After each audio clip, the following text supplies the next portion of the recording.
Hello दोस्तों, एक बार फिर स्वागत है आपका आपके YouTube channel Siddharth online coaching में। और जैसा कि हम लोग पिछले लेक्चर से कई लेक्चर से लगातार पढ़ रहे हैं इलेक्ट्रोमैग्नेटिक्स, उसी कड़ी में आज हमें एक और इसका इम्पॉर्टेंट टॉपिक पढ़ना है। हम लोग पढ़ चुके हैं गॉस लॉ, गॉस थियरम, इसके एप्लीकेशंस।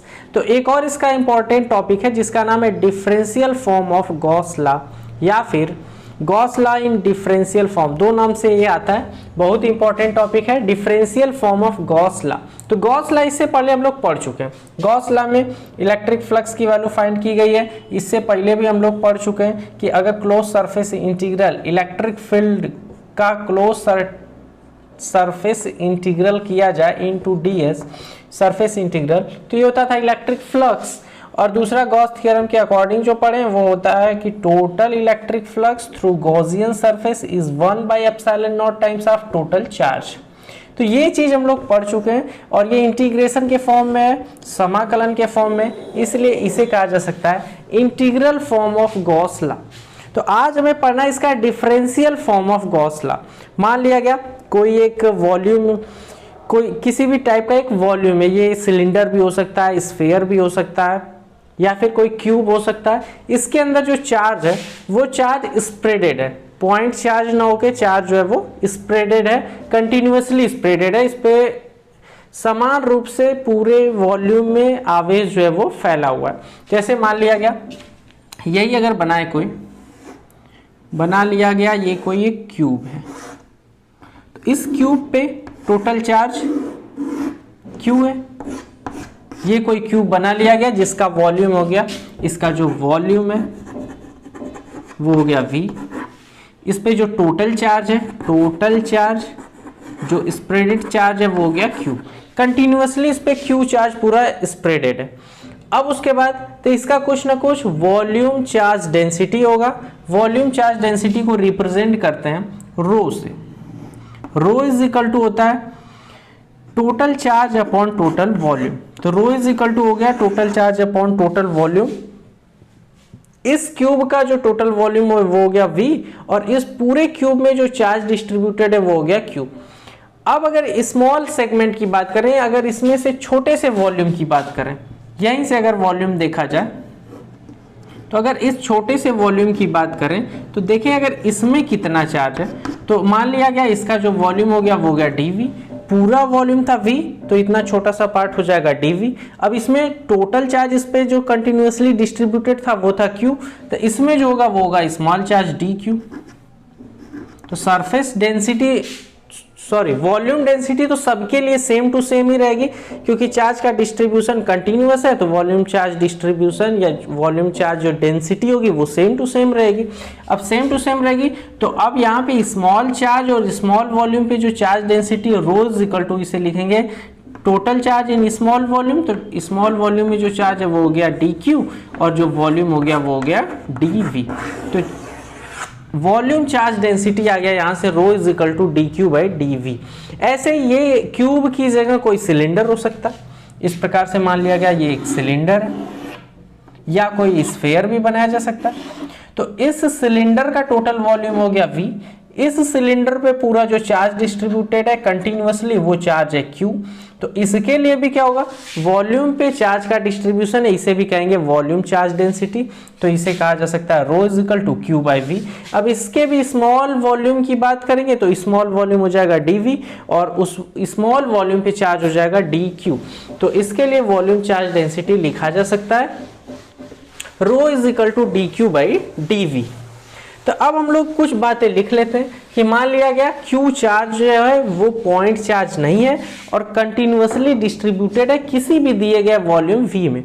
तो सबसे पहले यही लिखते हैं Q is small q is not point charge. Small q is not a point charge.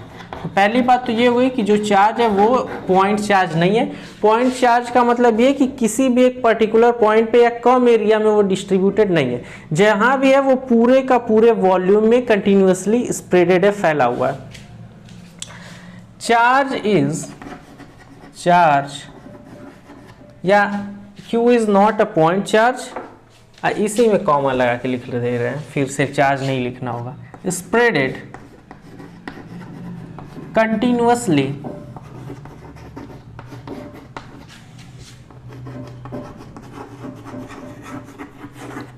Over volume V, over volume V। तो V वॉल्यूम में ये जो चार्ज है वो कंटिन्यूअसली डिस्ट्रीब्यूटेड है, और जो volume V over volume V, और या फिर कहें इन वॉल्यूम V, अंदर ये इसके, तो इस बात को लिख सकते हैं स्प्रेडेड कंटिन्यूअसली इन, स्पेस भी बच जाएगा, in volume V, in volume V। Volume V में ये चार्ज है और स्प्रेड है, और ये इनक्लोज्ड है किसी भी सरफेस से S से, ये बात भी लिख दें, enclosed by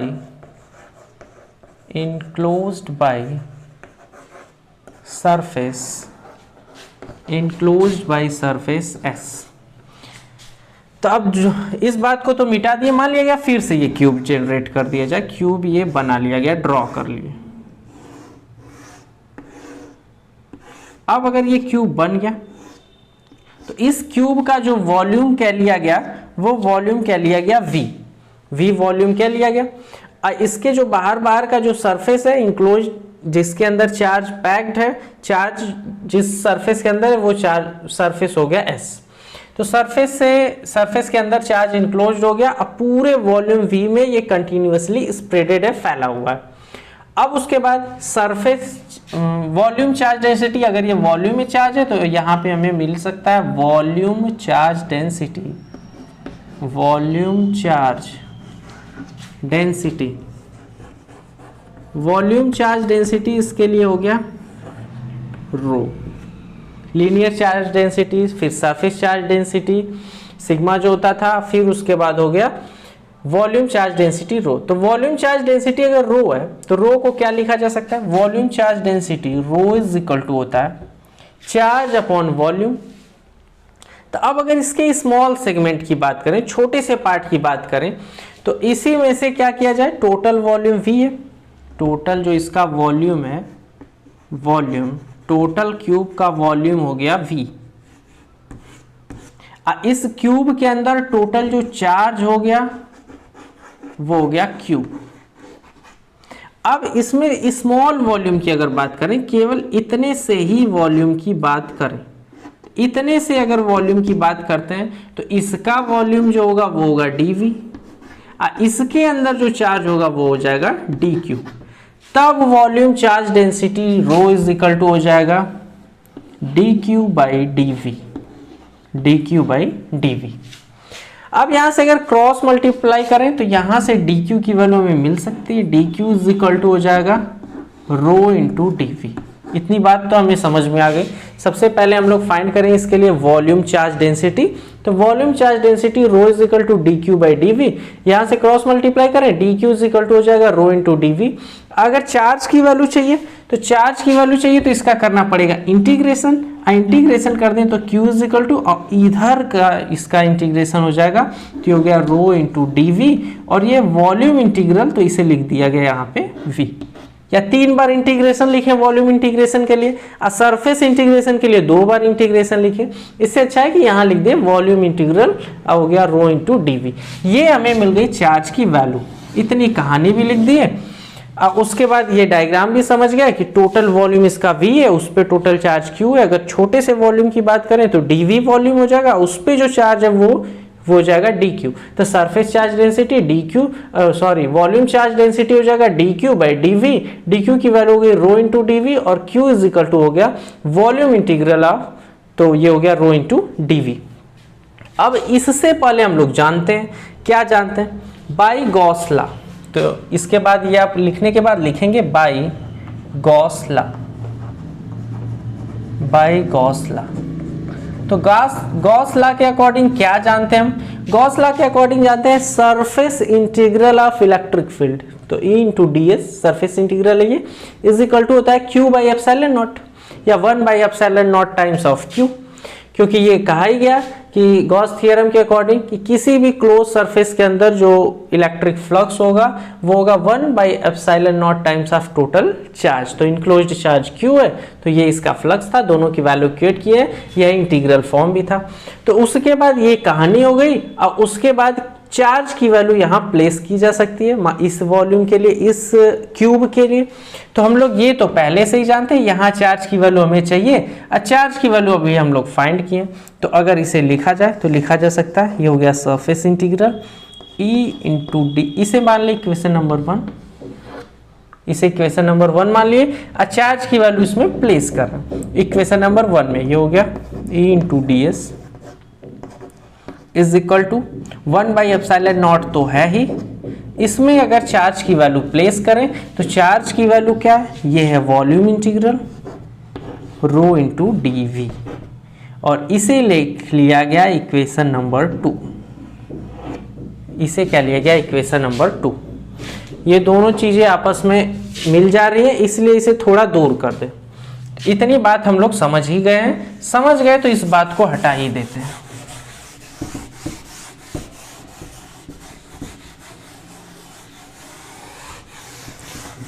क्यू को भी हटा दिए। यहां से सरफेस चार्ज डेंसिटी के लिए फिर से एक्सप्रेशन लिख दे रहे हैं, रो इज इक्वल टू हो गया d q by d v, d q is equal to हो गया रो इंटू डी वी। तो क्यू की वैल्यू हो गई volume integral of rho into d v, यही वैल्यू हम लोग प्लेस की है। ये हो गया इक्वेशन नंबर 2। अब इससे पहले भी मैथमेटिकल फिजिक्स में भी आप पढ़े, और इसके पहले भी एक थियरम है जो मैथमेटिकल फिजिक्स में था कि अगर सरफेस इंटीग्रल को वॉल्यूम इंटीग्रल में कन्वर्ट करना हो, सरफेस इंटीग्रल को वॉल्यूम इंटीग्रल में कन्वर्ट करना हो, तो हमारे पास एक थियरम है जिसे कहा जाता है गॉस डाइवर्जेंस थियरम। तो लिखिए by Gauss divergence theorem, by Gauss divergence theorem, by Gauss divergence theorem.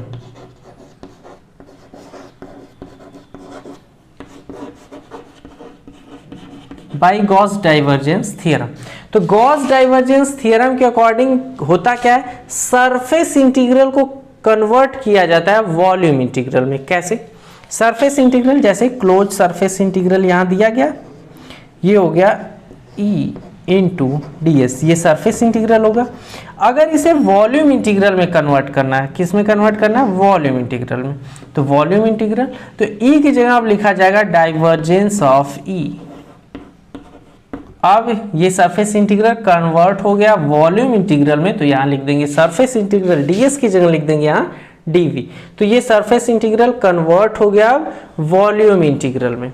तो इस इक्वेशन को बाय गॉस डाइवर्जेंस थ्योरम, ये E इंटू डी एस हो गया, E इंटू डी एस ये चेंज हो गया वॉल्यूम इंटीग्रल में, इसे लिखेंगे डाइवर्जेंस, केवल डाइवर्जेंस लगा देंगे, E की जगह लिख देंगे डाइवर्जेंस ऑफ E, और सरफेस इंटीग्रल ds की जगह लिख देंगे अब वॉल्यूम इंटीग्रल। तो ये हो गया बाय गॉस डाइवर्जेंस थ्योरम। इसी की वैल्यू सरफेस इंटीग्रल की, यही दोनों वैल्यूज हैं, दोनों को इक्वेट कर लेंगे। ये हो गया इक्वेशन नंबर, अगर इसे कहें 3। तो या तो इस वैल्यू मतलब E इंटू डी एस की जो ये वैल्यू है इसे यहाँ रख दें, या दोनों को इक्वेट कर दें, तो ये वैल्यू बराबर है, तो ये दोनों पक्ष भी आपस में बराबर होंगे। तो लिख दें बाय इक्वेशन 2 और 3, समीकरण 2 और 3 से। तो मान लिया गया समीकरण 2 में यही मान उठा के रख दिए, तो surface integral of E into d S की ये वैल्यू है, क्या वैल्यू है, ये है, यही वैल्यू रख रहे हैं, यहाँ पे वैल्यू रखें अगर, क्योंकि इसका जो राइट हैंड साइड है वो तो है ही पहले से ही 1/ε0, और ये हो गया volume integral rho into d v. तो ये तो है ही, यहाँ पे सरफेस इंटीग्रल था, इस सरफेस इंटीग्रल को गॉस डाइवर्जेंस थ्योरम की सहायता से वॉल्यूम इंटीग्रल में कन्वर्ट कर दिए, तो इसी वैल्यू को यहाँ लिख दिए, इस वैल्यू को यहाँ लिख दे, ये भी वॉल्यूम इंटीग्रल, ये हो गया डाइवर्जेंस E dv। इस पक्ष को इधर बुलाएं या दोनों को अगर कंपेयर कर लें तब भी देखें, तो ये हो गया वॉल्यूम इंटीग्रल, ये हो गया dv, ये भी हो गया वॉल्यूम इंटीग्रल, ये हो गया dv। बचा क्या, यहां से बचा डाइवर्जेंस E डाइवर्जेंस ई और इज इक्वल 1/एप्सिलॉन और यहाँ से रो इज इक्वल 1/एप्सिलॉन इनटू रो। या फिर ऐसे नहीं करें तो इन दोनों को, इस वाले टर्म को इधर अगर बुला लिया जाए तो क्या लिखा जाएगा, लिखा जाएगा ये तो हो गया वॉल्यूम इंटीग्रल डाइवर्जेंस ई डीवी माइनस, अब ये पूरा टर्म इधर आ गया, ये हो गया 1/एप्सिलॉन नॉट, 1/एप्सिलॉन नॉट, ये हो गया volume integral rho into d v is equal हो गया यहाँ पे 0। तो अब उसके बाद अगर वॉल्यूम इंटीग्रल वाले टर्म्स को एक साथ लिखा जाए कि वॉल्यूम इंटीग्रल ये भी है, वॉल्यूम इंटीग्रल ये भी है, तो दोनों को इकट्ठे लिखा जा सकता है। अगर इकट्ठे लिखें तो यहाँ लिख दे रहे हैं, ऊपर की बात आप समझ ही चुके हैं तो इसे हटा दे रहे हैं, इसे हटा दिए और यहाँ पे अगर इसे लिखें तो क्या लिखा जा सकता है, ये वॉल्यूम इंटीग्रल है, ये वॉल्यूम इंटीग्रल अपनी जगह रह गया, ये हो गया डाइवर्जेंस ऑफ ई, ये हो गया डाइवर्जेंस ई, ये टर्म है माइनस माइनस, ये रो बचा 1/एप्सिलॉन माइनस रो/एप्सिलॉन नॉट और दोनों का एक साथ इंटीग्रल लिख दिए dv इज इक्वल टू 0। तो अब वॉल्यूम इंटीग्रल और ये dv की वैल्यू, तो ये तो 0 हो नहीं सकती, ये वैल्यू कब 0 होगी, जब इसकी वैल्यू हो जाए 0। तो इसकी वैल्यू अगर 0 हो जाए तो लिख सकते हैं इसे divergence E minus rho epsilon naught is equal to 0। तो अब ये divergence E minus rho epsilon naught is equal to 0 है, तो इस वाले टर्म को अगर उधर भेज दिया जाए तो हो जाएगा divergence E is equal to rho epsilon naught. क्या लिखा जा सकता है, divergence E is equal rho epsilon not.